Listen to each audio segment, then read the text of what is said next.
అందరికీ నమస్కారం. ఈరోజు మీ అందరికీ నేను వినిపించబోయే కథ నిన్న మరలా రాదు. రచయిత అలపర్తి రామకృష్ణ గారు. ఇక కథలోకి వెళితే, సాయంత్రం 5ంటికే ఆర్కే బీచ్ జనంతో సందడిగా ఉంది. బాగా లోపలికి వెళ్ళొద్దు అని పెద్దవాళ్ళు హెచ్చరిస్తున్నా అలలకు ఎదురీదుతూ ఓడిపోయి వెనక్కు వచ్చేస్తున్నారు పిల్లలు. స్వీట్ కార్ను, ఐస్ క్రీంలు, వేరుశనక్కాయలు తింటూ కెరటాలకేసి చూస్తూ ఉండిపోయారు ఆడపిల్లలు. అందరికీ దూరంగా వెళ్ళి కూర్చున్నాడు నిరూప్. కెరటాలు వచ్చి పాదాలను తాకితే బాగుండుననుకున్నాడు కానీ ముందుకు జరిగి కూర్చునే ప్రయత్నం చెయ్యలేదు. ఆకుపచ్చ రంగు చీర కట్టుకున్నామే తనను దాటుకొని దూరంగా కూర్చోవడం గమనించాడు అతను. నిన్న మొన్న కూడా అదే రంగు చీరలో కనిపించింది. అలల్లా ఆమె సొగసు కూడా ఎగిసిపోతూ ఉంది. అతని ఎదలో ఎవరో చేరి చిలిపి అల్లరి చేస్తున్నట్లు అనిపించింది. ఎవరో కాదు, నేనే అన్నట్లుగా ఉన్నాయి ఆమె చూపులు. ఇద్దరి కుర్రాళ్ళ దృష్టి ఆమెపై పడింది. ఆమెకు దగ్గరగా నిలబడి, ఏం అమ్మాయి, దూరంగా కూర్చొని మా ఇద్దరినీ నీ దగ్గరకు రప్పించుకున్నావు, ఏమిటి కదా అన్నాడు ఓ కుర్రాడు. మరో కుర్రాడు, అమ్మాయి కాదురా ఆంటీ, బొద్దుగా ముద్దుగా ఉంది, లైనులో పడుతుందేమో, ట్రై చేసి చూడు. ఆమె నో అన్నా చిరాకు పడకు, ఉబుకుతున్న అందాలు చూసి తరించు 2 క్షణాలు అన్నాడు. ఆమెకు భయమేసినట్లుంది. నిరూప్కు దగ్గరగా వచ్చి కూర్చుంది.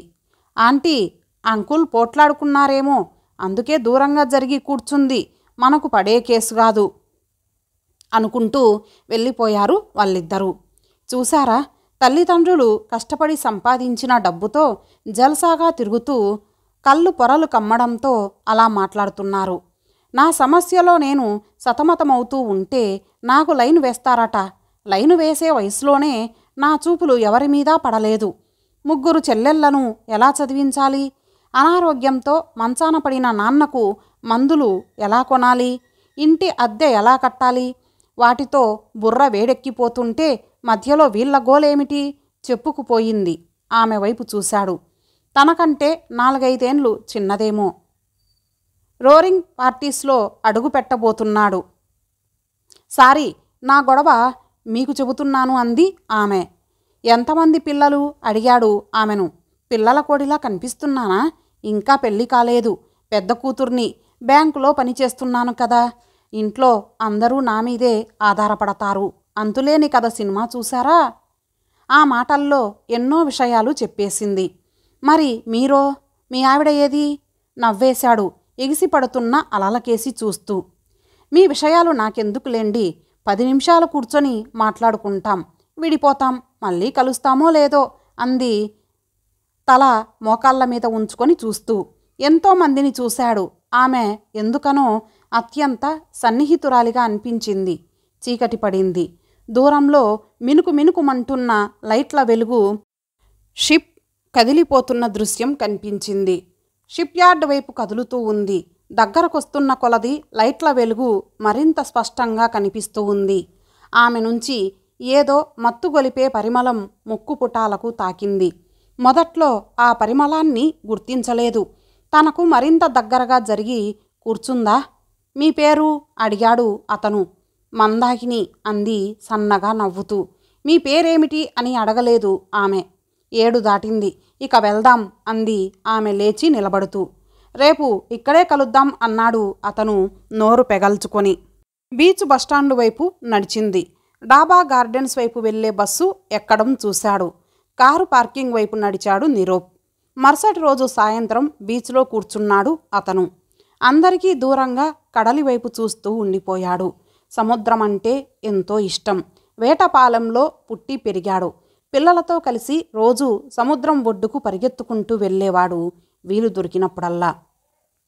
తండ్రి వ్యాపారం ఆదాయ మార్గంగా ఎంచుకొని చేస్తున్న టీచర్ ఉద్యోగం మానేసి వేటపాలెంలోని ఇల్లు పొలాలు అమ్మేసి ఇండోర్కు మకాం వచ్చేశాడు. సముద్రాన్ని వదిలి మధ్యప్రదేశ్కు వెళ్లడం నిరూప్కు నచ్చలేదు. ఎన్నో అంచెలు ఎదిగి తండ్రి క్లాత్ మిల్లుల యజమానయ్యాడు. కోట్లకు అధిపతి అయ్యాడు. బీటెక్ చదివాడు నిరూప్. సాఫ్ట్వేర్ ఇంజనీర్ అయ్యాడు. నిలకడగా ఒక్కచోట ఉండడం ఇష్టం ఉండదు. నోయిడా, బెంగళూరులో కొంతకాలం పనిచేసి విశాఖపట్నం చేరుకున్నాడు. సంపన్న సంబంధాలు ఎన్నో తీసుకువచ్చాడు తండ్రి. పెళ్లి చేసుకోవాలనే ఆసక్తి లేదు. తండ్రికి తేల్చి చెప్పేశాడు. ఏదన్నా డిఫెక్టా? డాక్టర్ దగ్గరకు వెళ్దామా అడిగాడు నిరూప్ తండ్రి. అదేం లేదు, మిస్టర్ పర్ఫెక్ట్నే. మరెందుకు పెళ్లి చేసుకోవు? నీకెందుకు ఉద్యోగం? కాలు మీద కాలు వేసుకొని కూర్చొని బతకొచ్చు. క్లాత్ మిల్లుల బాధ్యతలు నీకే అప్పగిస్తాను. ఇండోర్లోనే ఉండు.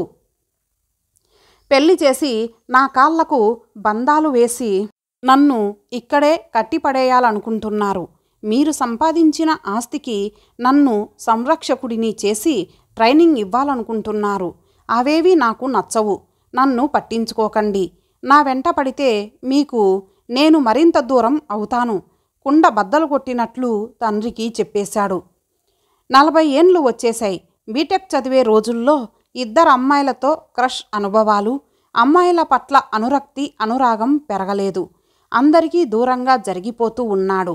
మందాకిని వచ్చి పక్కన కూర్చోవడంతో మెదడు పొరల్లో సుడులు తిరుగుతున్న ఆలోచనలు ఆగిపోయాయి. మీతో ఒక్కరోజు పరిచయమే, కానీ ఎన్నో యుగాలుగా మీతో పరిచయం ఉన్నట్లుగా ఉంది. ఏదో ఉద్విగ్నత మనస్సును ఊపేస్తున్నది. పరాయి పురుషుడి పక్కన కూర్చోవడంతో వచ్చిన కలవరం కాదు. అందమైన కలలు కనుపాపల్లో విన్యాసాలు చేస్తున్నాయి. ఉచితంగా వచ్చిన ఆనందం కదా అంది ఆమె. ఉచితంగా వచ్చిన ఆనందం ఏమిటి అడిగాడు అతను. నాకు వచ్చేది కొద్దిపాటి జీతం. ఆ డబ్బు మీదే ఆధారపడ్డ 6 పైసా ఖర్చు పెట్టాలంటే 10 సార్లు ఆలోచిస్తూ ఉంటాను. భర్తతో వచ్చి సముద్రం అందాలను ఆస్వాదించే అదృష్టం ఎటూ లేదు. కనీసం మనస్సులో మిమ్మల్ని భర్తగా ఊహించుకుంటూ కొన్ని నిమిషాలు గడపటం ఉచితంగా పైసా ఖర్చు లేని ఆనందమే కదా. మరొక విషయం ఏమిటంటే మీరు ఎవరికీ అపకారం తలపెట్టేవారు కాదని గట్టి నమ్మకం ఏర్పడటం అంది ఆమె. నవ్వేశాడు. ఈరోజు పున్నమి రాత్రి. సముద్రం ఒడ్డున కూర్చోవడం మరింత ఆనందం కలిగిస్తూ ఉంది. సృష్టికి మూలం సముద్రమే కదండి. ఎన్నో జీవరాశులు సముద్రం నుంచే పుట్టుకు వచ్చాయి. పుట్టిన ప్రతి జీవి చనిపోతాడు, కానీ సముద్రం మాత్రం ప్రతిరోజు కొత్త అందాలు సంతరించుకుంటూనే ఉంటుంది అన్నాడు అతను. ఏదో ఒకరోజు మీరు మెచ్చుకునే సముద్రం భూమిని ముంచేస్తుందేమో అంది ఆమె. మీలో ఎందుకంత నిరాశవాదం? ఆశావహ దృక్పథంతో ఉండండి. భూమి నాశనం కావడానికి కొన్ని వేల సంవత్సరాలు పట్టొచ్చు. అప్పటికి మనిషి భూమి మీద నుంచి మరో గ్రహానికి మకాం మార్చేస్తాడేమో అన్నాడతను. నిర్లిప్తంగా మాటా పలుకు లేకుండా కూర్చుందామె. మీరు మౌనంగా కూర్చుంటే ఇప్పుడే సముద్రుడు అలిగి భూమిని మింగేస్తాడేమో. పకాలున నవ్విందామె. అది కాదండి, భూమి సంగతి వదిలేయండి. నాకు ఒక్కరోజు ఎక్కడన్నా ప్రశాంతంగా ఉండే అదృష్టం లేదు. అన్ని సమస్యలు మర్చిపోయి ఆనందంగా గడిపే అదృష్టం జీవితానికి లేదనిపిస్తుంది. 2 నిమిషాలు ఆలోచించి మీరు అందరికీ దూరంగా ప్రశాంతంగా గడిపే ఏర్పాట్లు నేను చేస్తాను, నా ఖర్చుతో. మీరు సిద్ధమా అడిగాడు నవ్వుతూ. తల ఊపింది మందాకిని పంతానికి పోయి. నోవాటెల్ హోటల్లో సూట్ బుక్ చేశాడు నిరూప్. మందాకిని హోటల్ రూంలోకి తీసుకువెళ్ళాడు. బీచ్ సైడ్ హోటల్లో ఈ హోటల్ టాప్ హోటల్స్లో ఒకటి. మీరు ఎన్ని రోజులు ఉండాలనుకుంటే అన్ని రోజులు అన్నీ మర్చిపోయి ప్రశాంతంగా ఉండండి. మీరు ఏది తినాలనుకుంటే అది రూమ్కే తెప్పించుకోండి. భీమ్లీ కానీ అన్నవరం కానీ వెళ్ళాలనుకుంటే కారు రెడీగా ఉంటుంది. ఎంజాయ్ చెయ్యండి అనేసి రూమ్లో నుంచి వెళ్ళబోయాడు. అతని చెయ్యి పట్టుకుని ఆపేసింది. నేను ఒక్కదాన్నే ఉండలేను, నాకు భయం. మీరు తోడుండండి. మీతో పాటు రూమ్లో నేను ఉంటే మీకు కొన్ని ఇబ్బందులు ఎదురవ్వచ్చు. మీకు ఏదన్నా కావలసి వస్తే నాకు ఫోన్ చేయండి. నిమిషాల్లో మీ ముందు వాలిపోతాను అన్నాడు అతను. మీతో నాకేం ప్రమాదం లేదనే మీ ప్రపోజల్కు ఒప్పుకున్నాను. నాతో పాటు ఒక్కరోజు గడిపితే చాలు. జీవించినంతకాలం ఆ అనుభవాన్ని నెమరేసుకుంటూ బతుకుతాను. No problem. నాతో పాటు ఉండిపోండి అంది మందాకిని. ఒక్కసారి మీ పాదాలను ముద్దు పెట్టుకోవాలని ఉంది అన్నాడు అతను. పాదాలెందుకు? పెదాలనే ముద్దు పెట్టుకోమ్మని అందిస్తుంటే. ఇటలీ గ్రామీణ ప్రాంతాల్లో ఓ ఆచారం ఉంది. మనస్సుకు నచ్చిన వాడికి తనువు సమర్పించడానికి సిద్ధమైతే ఆ అబ్బాయి ఆ అమ్మాయి పాదాలను మోకాలిని ముద్దు పెట్టుకుంటాడు. సరే, మీ ముచ్చట తీర్చుకోండి. మీతో గడిపేది నేను ఒక్కరోజే. ఆ తర్వాత మళ్ళీ మీకు కనిపించను. ఎందుకంటే మీ మోజులో పడి మా వాళ్లను నేను నిర్లక్ష్యం చేయొచ్చు. రోజు మీతో తిరిగితే కొత్త సమస్యలు పుట్టుకు వస్తాయి. ఆమె బుగ్గల్లో లేత సిగ్గులు తొలిసారిగా చోటు చేసుకున్నాయి. నా పేరు, ఊరు, నా ఫ్యామిలీ బ్యాక్గ్రౌండ్ తెలుసుకోకుండానే నా ముచ్చట తీర్చేస్తారా? మీ బ్యాక్గ్రౌండ్ నాకెందుకు? మీతో తాలిబొట్టు కట్టించుకోబోతున్నానా? మీ చేత తాలిబొట్టు కట్టించుకొని మీ భార్యనైతే నా మీద కాకుండా నా సంపాదన మీద కూడా మీరే పెత్తనం చేస్తారు. చెల్లెళ్లను చదివించాలి. ఉద్యోగం చేస్తూ వాళ్ళ కాళ్ళ మీద నిలబడితే చూసి ఆనందించాలి. వాళ్ళందరినీ మర్చిపోయి మీ చుట్టూ తిరగలేను. ఒక్కరోజు భాగ్యానికి మీ కుటుంబ చరిత్ర వినే ఓపిక నాకు లేదు. వలపు గొలుసులతో నన్ను బంధించే అవకాశం మీకు ఒక్కరోజే. మనస్సు నచ్చిన అమ్మాయితో కనీసం ఒక్కరోజైనా గడిపే అదృష్టం జీవితానికి ఉండదేమో అనుకున్నాను. ఐఎమ్ లక్కీ అనేశాడు శృంగార దేవత వైపు ఆరాధనగా చూస్తూ. ఆమె పెదవులపై ముద్దల వర్షం కురిపించాడు. 1000 ఉషస్సుల వెలుగు ఆమె మొహంలో చోటు చేసుకుంది. గువ్వ పిట్టల అతని కౌగిలిలో ఒదిగిపోయింది. మీరు ఎక్కడ పనిచేస్తున్నారు? నోవాటెల్లో సూట్ బుక్ చేశారంటే మీ సంపాదన నెలకు 1,00,000 పైనే ఉంటుందా?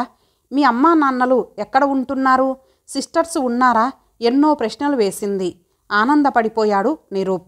తనను గురించి తెలుసుకోవాలని ఆమెలో తపన పెరిగిందంటే తనంటే ఆమెకు అనురక్తి మొదలైందన్నమాట.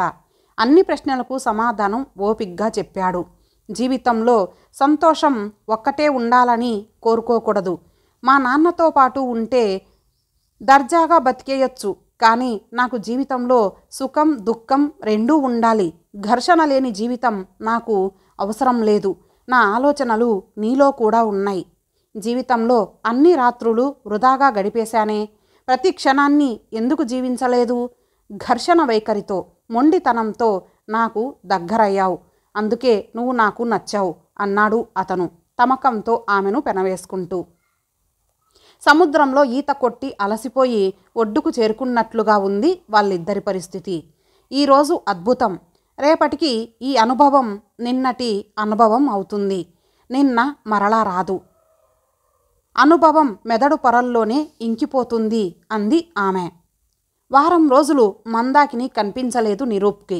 ఇంటికి వెళ్దామనుకుంటే అడ్రస్ ఇవ్వలేదు. ఏ బ్యాంకులో పనిచేస్తుందో చెప్పలేదు. ఫోన్ చేస్తే సమాధానం లేదు. కనిపించిన ప్రతి బ్యాంకు చుట్టూ తిరిగాడు పిచ్చివాడిలా. సాయంత్రం పూట బీచ్ అంతా కలియదిరిగాడు. ఎక్కడన్నా ఆమె కనిపిస్తుందేమోనని. ఎందరో ప్రేమికుల పాదముద్రలు కనిపించాయి కానీ ఆమె జాడలేదు. అందరూ వెళ్ళిపోయినా బీచ్లో రాత్రి వేళలో ఒక్కడే కూర్చోవడంతో పోలీస్ కానిస్టేబుల్ గమనించి, సూసైడ్ చేసుకోవాలనుకుంటున్నావా?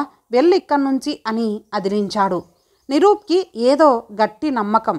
సముద్రం ఇద్దరినీ కలిపింది, విడదీయదు, మళ్ళీ కలుపుతుంది అనుకున్నాడు అక్కడ నుంచి వెళ్ళిపోతూ. ఉదయం 6ంటికి బీచ్కు చేరుకున్నాడు. 4-5 తప్పితే ఎవరూ లేరు బీచ్లో. అలల నుంచి వస్తున్న చల్లటి గాలి అతన్ని చుట్టుముట్టేసింది.